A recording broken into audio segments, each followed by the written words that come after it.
Real talk, your butt goes through it.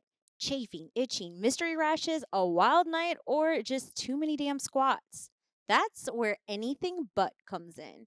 It's like chapstick for your butthole, loaded with all organic aloe, vitamin E, arnica, and virgin hemp seed oil. All the things that say, shh, it's okay, baby, I got you. So give your butt the same energy that you give your face. Heal, soothe, and whether it's hemorrhoids or any other kind of butthole drama, keep that peach happy. Go to anythingbrands.com and use code DEAREVERYONE for a little something off because your butt deserves a little love too. All right, guys. If you see me with my phone out for this one, it's because I didn't want to miss a thing. This episode is all about a question, and I want you to really think about this in the best way possible. What were you doing at 16? Where were you? What were you worried about? Where were you and your friends hanging out? Because for me, at my house, I was pregnant.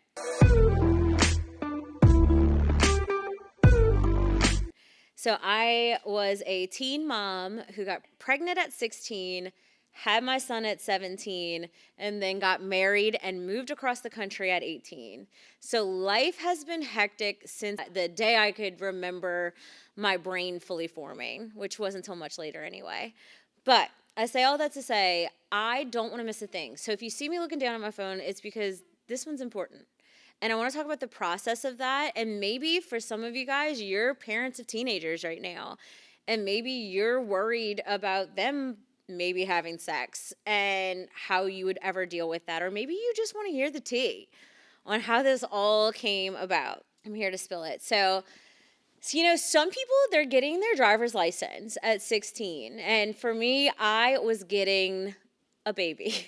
I want to preface with saying, let's go to the end, which the end is all still the beginning right now. My son is now 16. He will be turning 17 this year. And he is amazing. He's a musician. He cares about animals still, just like when he was a little boy. He has a girlfriend he really cares about. He goes to church on Wednesdays all on his own accord. Like all of these layers to him that make him him are so amazing to watch. This boy is or this young man is so disciplined when it comes to jujitsu and fighting and all of his interests. And he's still acting, and it's just amazing to watch. So I want to say that if you didn't want to listen to the end, you should, because the stories are crazy. But to know that it's going to be okay. If you find yourself in the predicament where someone you love is young and pregnant, everything is going to be okay. But maybe you can learn a thing or two that my mom should have known and that I'm learning from my own mistakes now.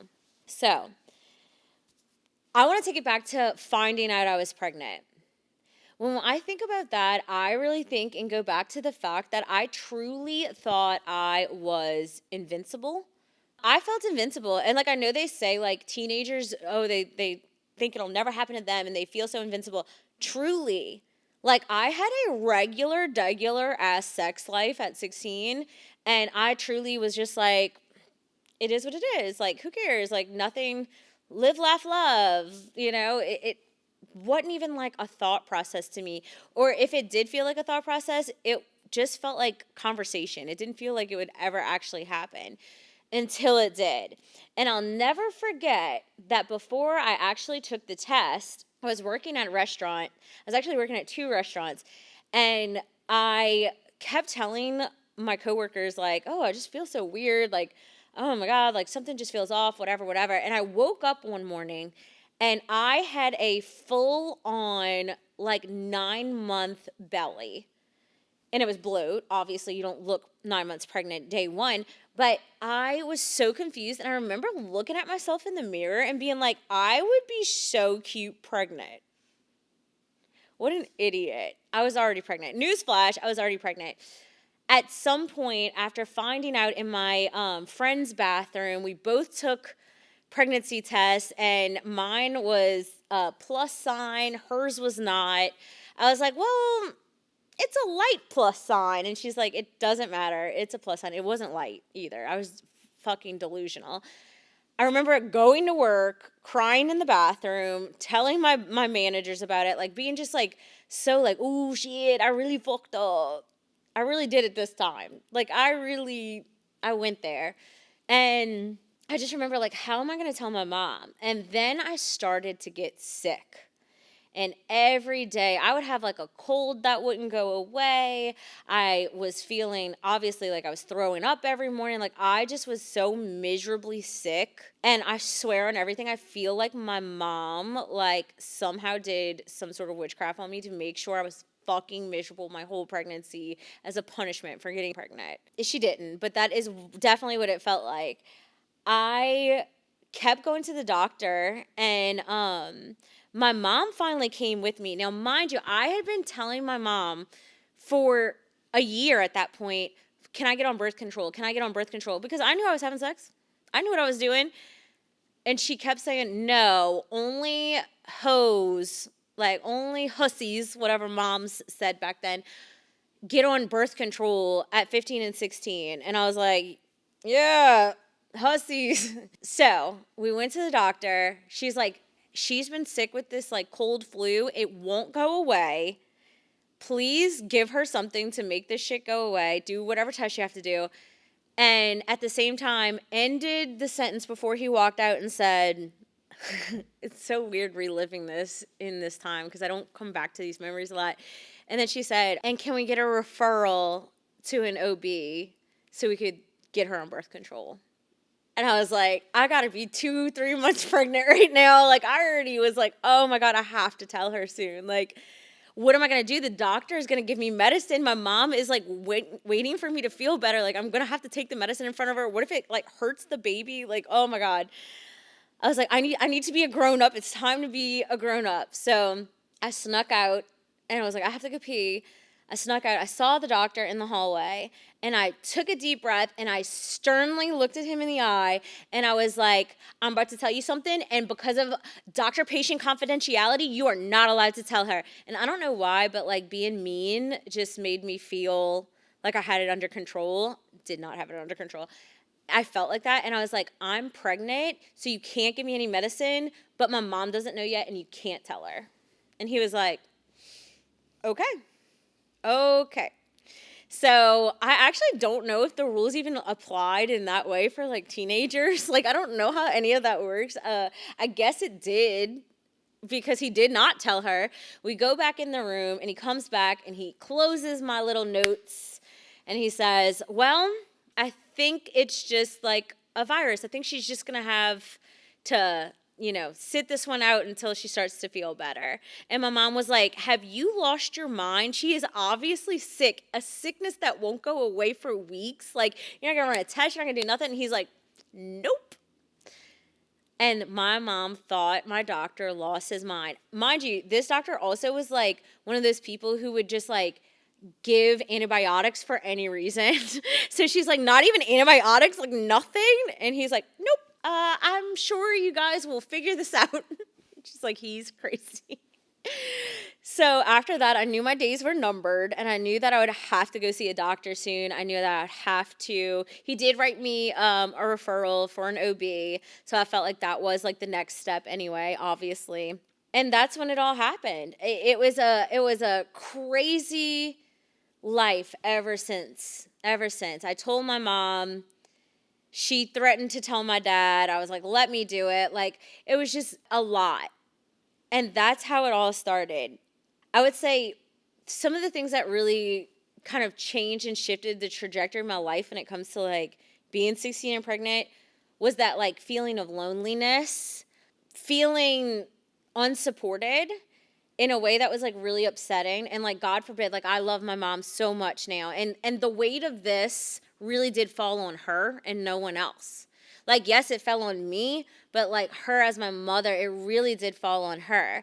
And I don't mean that in a way of like, oh, she just took control of the baby and like would have to take care of the baby. No, in the way of like the emotional toll, the having to deal with everybody yapping about this. Like these things were probably embarrassing to her. She didn't know any better. So I have a lot of grace for her now. But with that being said, there are moments that are so traumatizing about my pregnancy that I will never get back. And these moments have even in therapy have come up as like reasons why I don't ever want to have an experience of pregnancy again, even though it would be so different now as an adult. You know, it's one of those things that like you don't get that back. Let's be so for real. Shopping should feel fun, not like a chore. And that's what makes Tresco Boutique so special. They're all about cute, affordable looks that fit your real life. From easy staples to statement pieces that instantly make your outfit. They carry styles for every shape and mood, plus shoes and accessories to top it off. And the best part, it's more than just shopping. It's kind of like hanging out with your friends who hype you up and help you find exactly what works for you.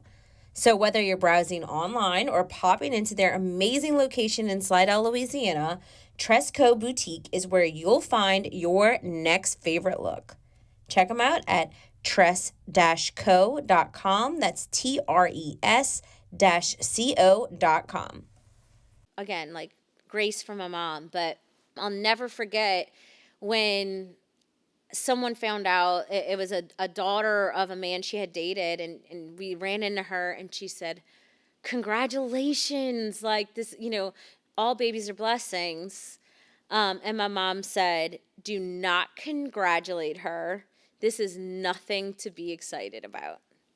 And I'll never forget, like, just the smile of hearing someone tell me congratulations, because at that point, no one had. Like, this was not good news to my friends. It wasn't good news to other adults. It wasn't good news to anyone.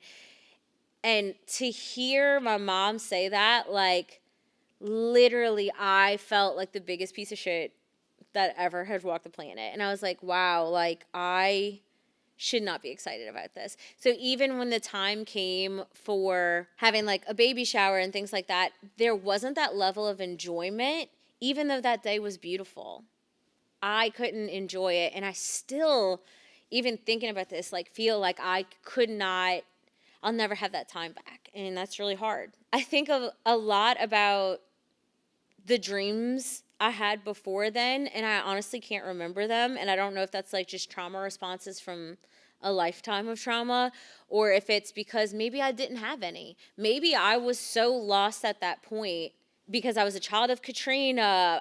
My parents had gotten a divorce during Katrina. I very quickly had to move and went to 5 high schools, and then I got pregnant all in the same year and a half, 2 years. That's a lot. And I think about trauma so deeply now in a way of saying, like, the entire area of New Orleans and surrounding areas should have been mandated in school to have children have access to free or affordable mental health resources. I can't even imagine how different life could have been for so many people had we had access to that. So I think, and I wonder, like, what were my dreams before Trace? And I can't remember. Like, I would say things like, oh, I could see myself as like a stewardess, or I could see myself, I always liked like meteorology and things like that. None of that ever felt great. I think I wanted to be a stewardess because I wanted like flights, you know what I mean? Like catch flights, not feelings vibes. Like I never remember feeling like connected to the thought of going to college or anything like that. But then I'm wondering, is it just because I was still a kid? Like, I was still a kid. No one can figure those things out. But all of that being said, motherhood as a young mother, and the memories of having Trace, like, I'll never forget that. Like, we would sleep in all the time. And I just remember being, like, jealous of the parents of kids that had lives that were really set up. They didn't have to deal with the same level of complications as Trace and his father and myself did. Just even simple things like poverty. His dad had joined the military when he was 19. I was 18. We moved to Fort Knox, Kentucky. Like Trace lived like such a crazy life, and we always had to play catch up. And I really believe like it wasn't until probably about a year ago that I really felt like, okay, I think I'm finally starting to catch up to my peers and other parents of kids his age. And that's such like a strange feeling, you know? I felt like I've done such a disservice to him in that way. And on the plus note, I feel like being a young mother gave me the opportunity to see him and help develop a personality without the world kind of ruining me first, because I didn't have to go through like I went through the heartache of like bill paying and all of that when a child was already there. Like I didn't have to do that by myself first. Like it just felt like that was just like normal. Now that he is the same age that I was when I got pregnant, I asked him a few questions. I first of all asked him, "Do you remember or have any feelings about growing up with a young mom?" And he said, and this is like so sad, but he said, "Yeah, around 6 or 7, when I like realized and was around other people who were 16 or whatever, and I knew that that's how old you were when you had me, and they just seemed like kids still too, you know." He said, "I felt like I ruined your life." And that makes me so sad to even think about, because like he's the best thing in the world to me. Like I'm so grateful. And I didn't want to like shut him down from saying that, because that is truly how he felt. And it's not because I made him feel that way. It's just because when his brain was starting to develop and he could see the difference, that okay, my mom is different than these moms. So then I asked him that, like, were there any moments that you realized my mom is different from other moms? And he said, yeah, because when it came to acting, so around 6 or 7, we started going to Los Angeles for him to pursue acting a few times a year. And we did this for years and years and years until COVID, really. And in those time frames, I couldn't even rent a car. I wasn't old enough to rent a car. When we first started going out there, you had to be 25, and I wasn't old enough. And so we had to take Ubers everywhere. And like these like adventures we would have would be so different than his peers. And he said that's when I really realized it. He said his friends would tell him like, "Oh, I wish I could go to LA. I wish I could be an actor." And Trace would be like, "Okay, well, why can't you?" He's like, "My mom's not just going to like get up and leave and go to Los Angeles." And then he's like, "Oh, like my mom does." And that's because I was like still so young and didn't have the same level of responsibilities that older people had. So then I asked him, were there any moments when he realized that we have a different kind of bond than maybe his peers? And he said, yeah, we bond over the same music, and we have the same music taste. And I appreciate like when he's making beats, or if he wants to play around with rap or country or lyrics that maybe, you know, push boundaries that other parents would be like, you would let your kid say that? And I'm like, he's an artist. Like, to me, it's just so normal. But it's because I still have friends my age that do the same thing. So it does feel normal. And then he said he realized it because I know what a lol cow is. And I just need y'all to go like look up lol cow on YouTube or TikTok or whatever and see like if you recognize any of the mainstream lol cows.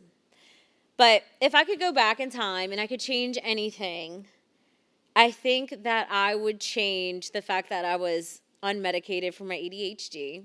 I think that deeply impacted my ability to show up in parenting in the way that I wish I would have, and also in my marriage with his dad for 10 years. Like, I think we would have had a different experience. I don't want to romanticize or demonize teen pregnancy. It is very serious. But if you find yourself maybe listening to this and you now have like a 13-year-old son or 13-year-old daughter, I want to just like implore you to have open, uncomfortable conversations. Even being a teen mom, even knowing and teaching my son about, you better not get a girl pregnant, you know, until you're 25 is what I always tell him. Like, until your brain is fully developed, you're not allowed to propose or get a girl pregnant or anything like that. And while I'm like halfway joking, I'm like, I'm not. Like, wait till your brain's developed. But also having uncomfortable conversations, like, even though I was a teen mom, it doesn't replace the fact that it is so awkward to talk to your kid about sex. But do it. It's important, and they need to know that, like, they have an open door if they're scared to come talk to you, or if they're curious to come talk to you. And even if you have to say, hey, I don't want to respond to this the wrong way, can we start this conversation again tomorrow afternoon? And then really honor that and have that conversation after you've been able to like sit on it and sit in your feelings of discomfort. My mom didn't have that opportunity. So that's why I have so much, you know, grace for her. Lastly, I think, and he'll kill me for saying this, if you're listening to this and you're a teenager thinking about having sex, I just want to say that Trace once ate an entire jar of fondant for a cake, and it was orange and red, and he shit orange and red Play-Doh type of poop for hours and then took it out his diaper and smeared it all over the walls. So on that note, I want to I want to say, dear everyone, safe sex is great sex. You better wear that latex because you don't want that latex that I think I'm latex. Goodbye. If you loved this, you're really going to love the stuff that we didn't air. Uncut convos, spicy extras, my thoughts after the mic drops, all waiting for you over on our Patreon at patreon.com/V so spicy. It's where the secrets live. See you inside.